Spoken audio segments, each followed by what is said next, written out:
And suffice to say, I went to New York, I got some monies, we had to make a contract with General Schuler of New York to have the sledges ready. We had to go, remember there were no roads in the wilderness to speak of where we were going.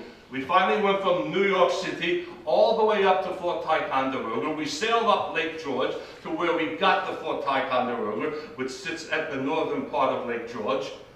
And from that point on, we loaded them up, disassembled them, loaded them up, brought them down. We lost one in Lake George, but we didn't leave it there. I was bringing every single piece of artillery back and anything else that was useful that I could get my hands on from there back. So I was not bound to let one sink to the bottom of Lake George without making a worthy attempt to get it back. And sure enough, we did. We get to the end of Lake George. We loaded them up.